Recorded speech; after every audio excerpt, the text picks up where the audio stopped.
Yo, good morning po mga katongs. Magandang umaga po sa inyong lahat. So, ayan nga po mga katongs, is August 26. Ayan, Miyerkules. So, Huwebes po bukas. Bukas ang harvest natin. Pero ito, mamayang gabi, baka harvestin na namin to kasi lumulobo. Ayan o. Itong mga grafted natin. Kaya braso ko mga katongs. Ganda na yung bunga rito eh. Tapos ang dami pang malilito. Ito talaga ng maganda sa lahat. Sa lahat ng grafted. Ayan o. Marami-rami na rin yung bunga nito mga katongs. Lalo sa susunod nyan. So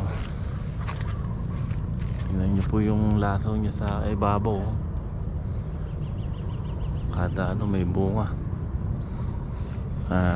Tulad nga po na sabi ko, ito ang hahatak. Yun ang laki oh. Hahatak sa lahat.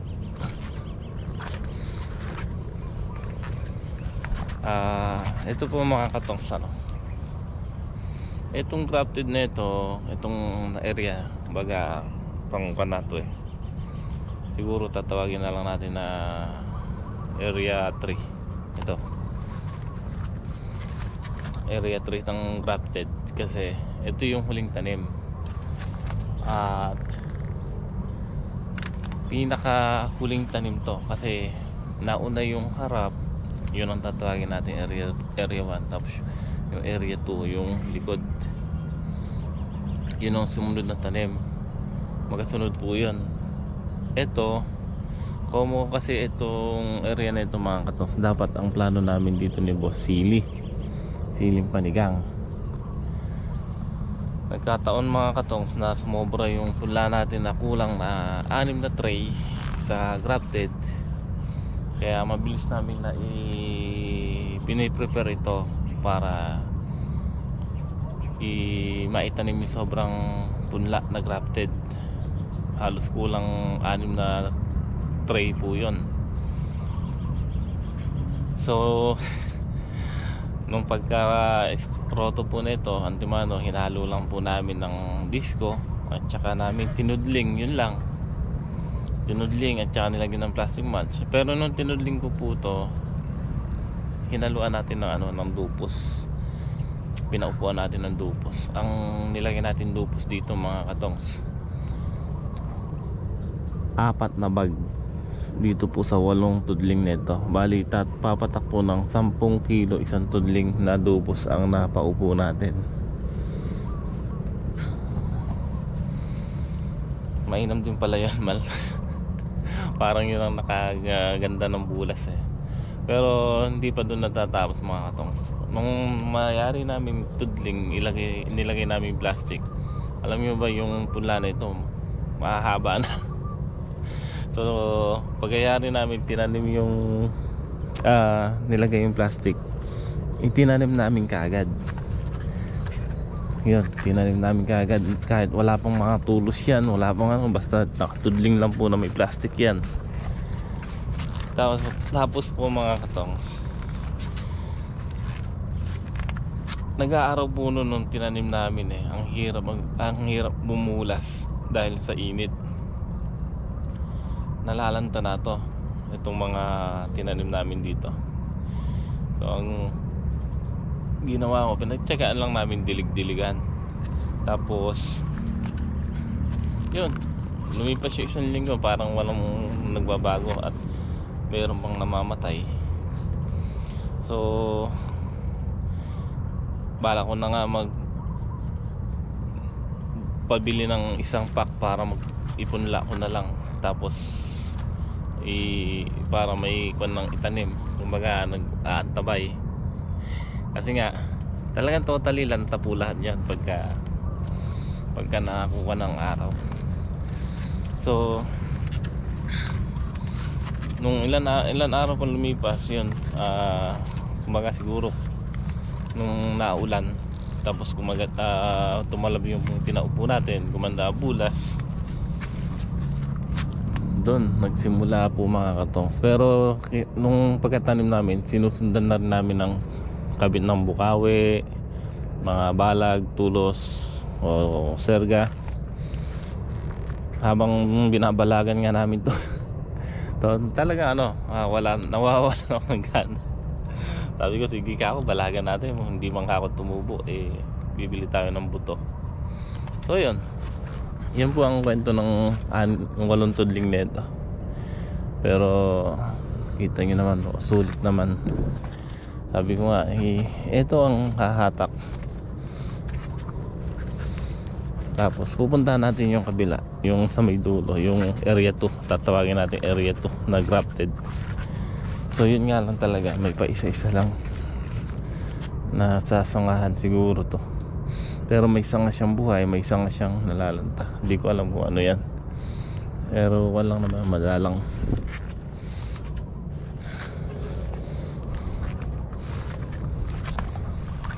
Nalaman natin mamaya kung makakailan tayo dito.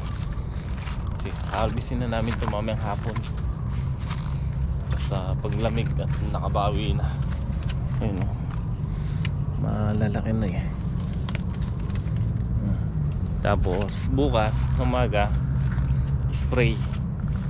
Ang spray natin yan, fungicide na contact. Magpungguran muna tayo.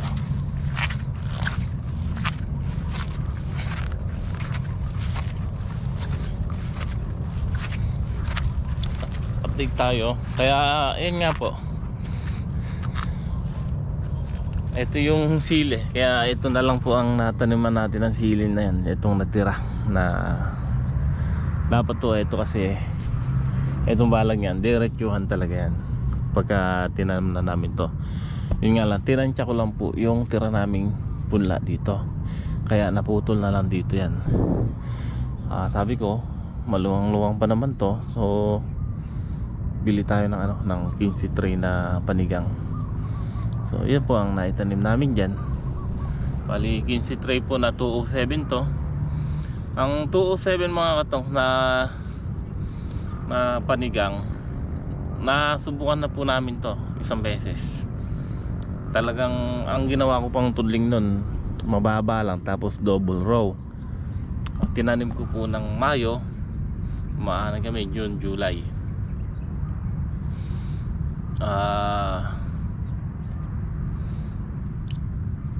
Nahabagat din po yun, nababad yung tubig kung mababa po yung pagkatudling namin dito sa area po nung may ampalaya na yun sa kabila. Pinipitasan namin yun, nakakatinulada. Hindi na, ilang tray lang po yun, halos lumuwang lang po ng konti dito, halos 30 tray. Yun naman no, kasi double row, kaya ang naging tanim po nun masinsin. Tapos kumbaga ito, sabi ko nga, lumuwang lang ng konti dito sa area na ito kasi ang naging tanim po nun double. Kaya yung 15 tray po nito, kung double uli natin, magiging 30 tray. Yung pong tanim ko dun 35 tray. Kaya nga ang ganda ho ng hinaharvest dun, napaka lintik mo mamunga. At yun nga lang, kagad nung namatay yun kasi natubig, hindi tayo nakagawa ng kanal na malalim kamukha nito. Tapos nahabagat din po nun, panay ang ulan. Ang kasabay naman po nun, yung tanim ko rin na ampalaya dito, na tinamaan ko rin po nun yung una dito. Tinamaan din natin ng 1.5 isang bundle kasi nag-uulan din po ron, maraming na apektuhan na ampalaya. Kaya ito, yung sa akin ito na nakasurvive. So yun, tinamaan ko din yun nung nakaraang taon lang po. Kaya sabi ko, yun ang tinandaan natin mga katongs, na sa susunod pinaghandaan ko yun. Pinaghandaan talaga natin yung panahon nito. Kaya yung sa awa ng Diyos, ibinigay uli sa atin. So ang balita sa sili mga katong, ito ang umaangat. Kahapon 1-2 na daw sa sangitan. Kaya malamang malamang sa malamang. At yun nga lang bagay marami-rami na din yan mga katongs, kahit pa paano. Ayun o, ito po yung pan. Ang ganda talaga ng bulas ng graft natin dito. Tignan nyo po ito, hindi ganun tinamaan ng punggos yan. At malinis yung dahon. So compare po dito sa pangalawa at saka yung unang tanim natin. Pakita ko po sa inyo. Ayan. Patatabaan namin ito ngayon. Patabaan uli namin. Triplicators. Ayan. May sobra naman tayo dun eh. Pero pinabomba ko ito kay Bentong kahapon ng pungguran kahapon.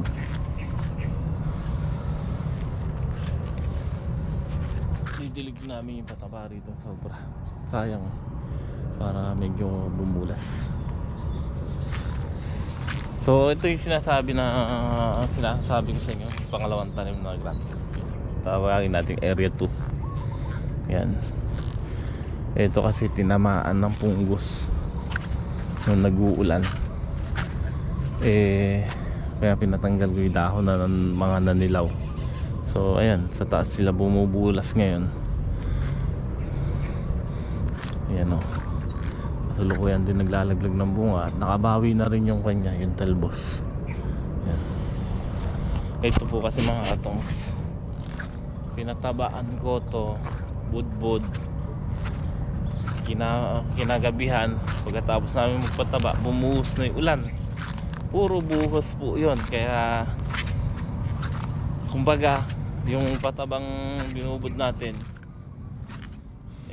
nalusaw, hindi kinaya ng ibang ugat, naluto yung ibang dahon.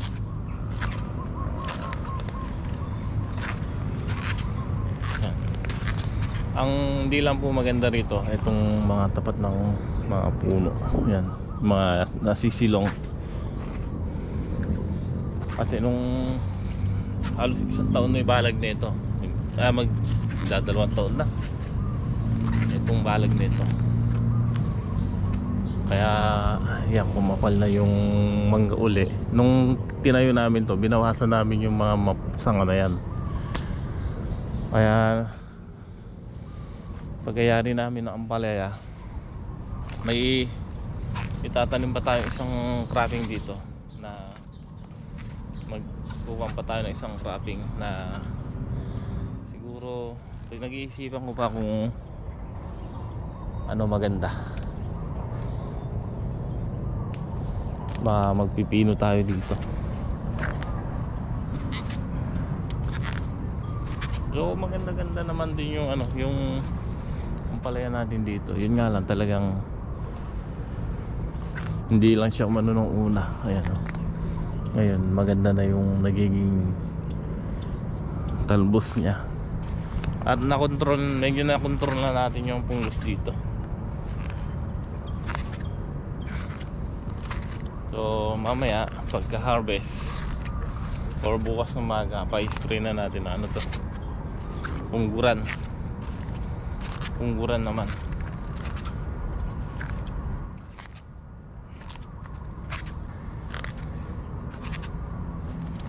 Pagka papahanap tayo kay Paring Jay ng cabrio top. Maganda yung cabrio top mga katongs eh. Pagka inisprayan po ng cabrio top yun, yung may mga punggos na baltik na dahon, bumiberde pa, napapaberde niya uli. Pero kahit na madalang yung bunga dito mga katongs bawi naman sa presyo. Kumbaga itong grafted natin na ito mga katongs buwan na yan, sa nakakatatlong pitas na to, nakuha na natin yung puhunan sa binhi.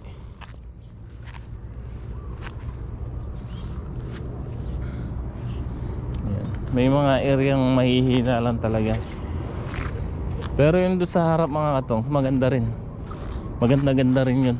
Makuha din yung bunga doon kahit pa paano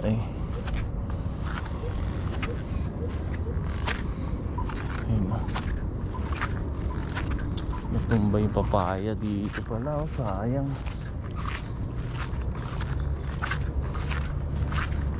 Pwede pa kaya ito. Dahil pa ng bunga. Oh. Walang nakita to ah. Mamaya papakuha natin lagrig yan. Pakuha na natin lahat yan oh. Tapos pasasabay natin sa biyahe bukas. Ayan. Dalawa na pa. Ay, nalaglag na din pala isa rito.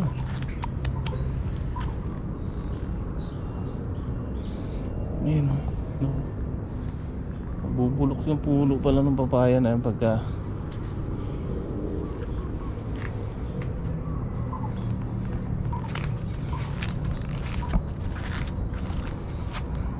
tuloy natin yung vlog nito. Wala nang edit to, diretso na to mga katong. Para mga 20 minutes. Para sa ganun na yung kwan. Kumbaga tinutur ko kayo dito sa ating mga ampalaya. Ayan. Sa mga bago nating subscriber at saka mga followers sa Facebook, maraming salamat po sa inyo. At pakiusap ko po sa inyo mga katong, pakipollow niyo po ako sa Facebook. Kahit pangdagdag sa ano, kung sakali man. Ito, nahinog to. Wala naman tusok yan, hindi naman bulok eh. Ay, bulok, ayun. May tusok. Pero madalang lang po ngayon yung naninira na ganito. Hindi ka mukha nung may panahon talagang ano yan, may panahon na dagsa ang ng tumutusok. Yun o, maganda pala, marami rin bunga mga katong. So ayun na, naglaglag ng bunga, marami. Tinatansya-tansya ko nga mga katong syungan natin ito, yung balag eh. Ayan. Sa nagtatanong din, maraming nagtatanong about sa mga variety daw ng ampalaya. Sabi ko, ako puro dynasty yung tinatanim ko. Parang kuwan ko na yung dynasty. Mas kampante, di ba? Mas kuwan ako dito kaysa, kaya maganda naman din yung ibang variety. Siguro nakasanayan ko lang to. Yun o, madami rin bunga kaso malilit pa oh. Yun o. Pangarap ko nga lang dito mga katong sa mga graphic natin, mga tinulada. Isang tinulada lang, tapos ganun lang yung presyo, pwede na. Diba? Ganun lang yung presyo. Kamukha ng dati, pero ngayon nag-aaraw na, magbabago na yung presyo niyan mga katong.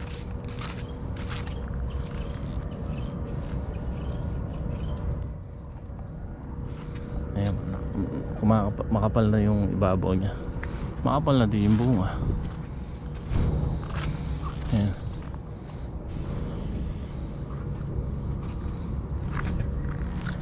Maganda yung huling pataba natin dito, yung nilagay. Hindi na siya na ulan ng malakas. Tapos ayun, kamukha niyan, pinalahan pa nila yung gawing puno, kaya natabunan talaga yung pataba. So syempre hindi naman na natin ano yun sa patabayan, pipitik-pitikan na lang natin ng paunti-unti dito yan sa ibabaw. Kagandahan ng lupa ganyan, hukay-hukay, kaya pag nilagyan natin yung pataba at naulan, bababa lang yung pataba sa ilalim, hindi siya magi-slide na gano'n yung tubig.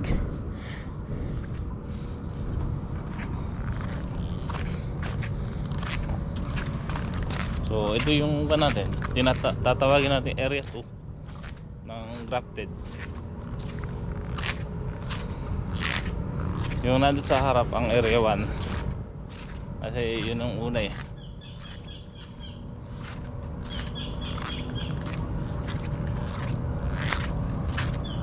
Ito mga katong nasa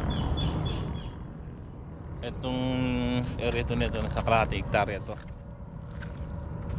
Yung sa harap nasa 0.4. Itong nasa tagliran ni boss na yun, yung paluntudling nasa walang siguro 0.3, 3,000 square meter. Tapos itong buto nasa 4,000. Bali kulang 2 hektarya lang pala yung tanim natin na yan.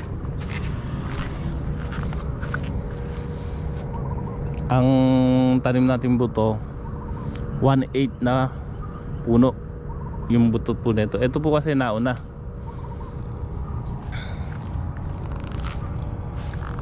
Itong buto nito 1/8 na, ito hinaharvestan natin na ito na una 1/8. Ngayon mga katongs, yung kampo kasi nito, yung itong harap natin nasa 4,000 po siguro yan, 4,000 square meter.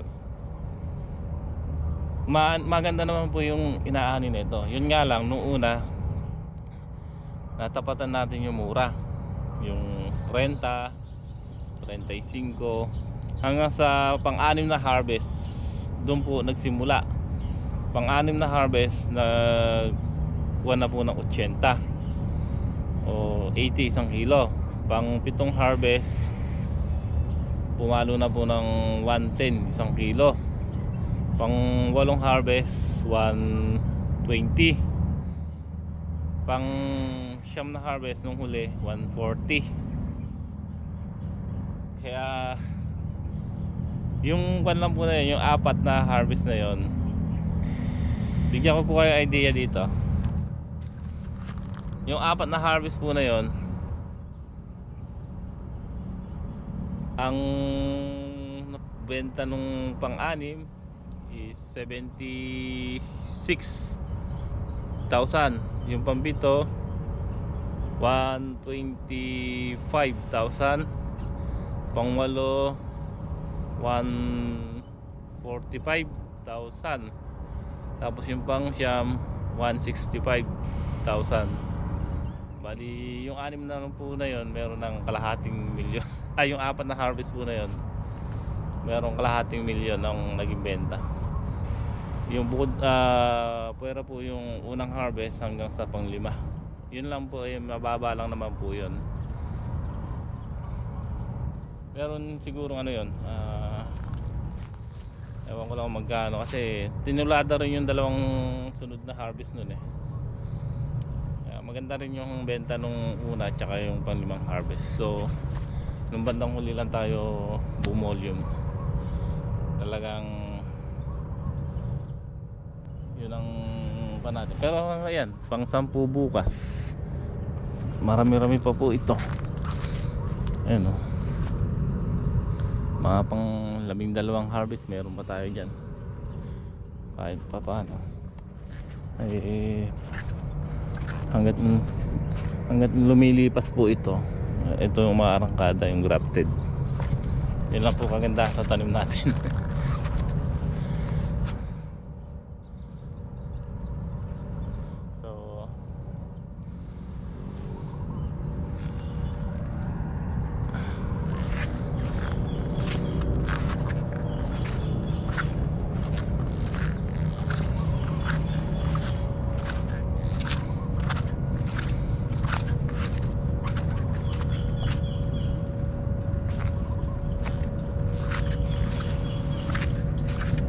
Ayan o, tingnan nyo po yung inararo ko. Hindi naman nung nasaktan yung ampalaya natin. Hindi na nilaw. Ay, hindi nalanta. Pero naninilaw na talaga yan. Kumbaga hindi yung nalanta yan.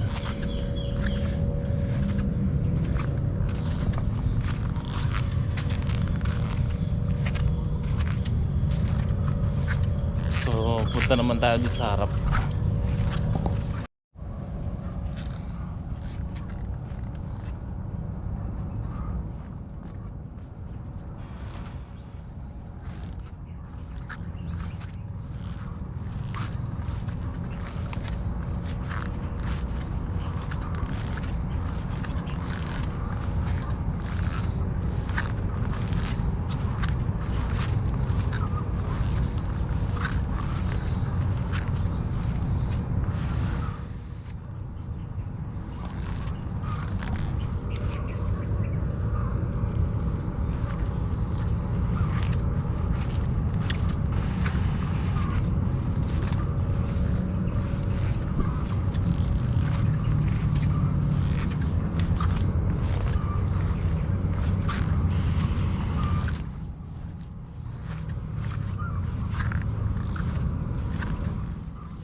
So ayan, dito tayo sa area 1, dito sa bungad, sa harap. May dalawang tudling dito na hindi nila natapos tanggalan ng dahon. Yun ang mga nanilaw. Tingnan niyo po. Yan po yung sinasabi kong nanilaw ng yan ang bakas ng habagat. So yung iba kasi yan, tinanggal nila kaya medyo maliwanag na yung dingding. So ito na lang dalawang tudling nito, hindi nila natatanggalan. Pero ito, tingnan niyo po mga katoks, lago na rin yung taas niya, tapos makapal na rin yung mga bunga niya sa taas na maliliit. Ayan, oh. Yan. Yan po yung mga bunga sa mga dingding. Maganda-ganda na rin po yung mga bunga nito. Ayan, oh. Malalaki na rin po. Yan yung sinasabi ko sa katangian ng dynasty. Sa una, pangalawa, medyo pa yung bunga niyan, mga bunga puno, dark green. Pero pagka pangatlo, pang-apat, pataas, wala na po yan, is light green na siya, hindi na siya yung matingkad ang kulay.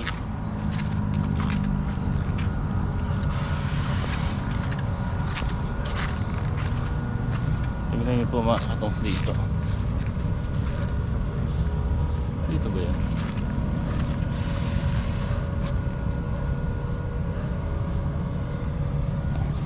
Maganda na po yung bunga din dito. Ayun, oh. Oh. Yan po yung bunga sa dingding. May mga area na maninipis po. Ito hindi ko alam kung ano problema nito sa lupa. Yung lupa dito sa harap nito. Kasi tinamnan namin ng talong to. Hindi rin kami, hindi umasensa yung talong. Yung kamatis. Pero may isa kaming tanim dito na umasenso, siling panigang. Kaya alam naman natin sili, hindi naman gano'ng maselan niya pagdating sa lupa. At isa pa, yung marami siyang namarako dito, lalo dito sa area yung may dating siling Taiwan, kaya pinalis ko na yung siling Taiwan dito yan. Kaya dito makita niyo po dito sa gawing kalahati, madalang yung puno niyan, pero maganda naman po, parehas lang ng karamihan. So okay, hanggang dito na lang po muna yung vlog natin mga katongs. At naghabol lang po ako dahil kahapon wala tayong upload. Upload ko rin po ngayong maga to, kaya para ma-update ko po kayo dito sa ating mga tanim na palaya. So ayan, maraming salamat po mga katongs. At abangan nyo na lang po yung part 2 mamaya, pag magpataba kami sa sili, tapos mga ibang gagawin pa nila din yung pitas namin mamayang gabi.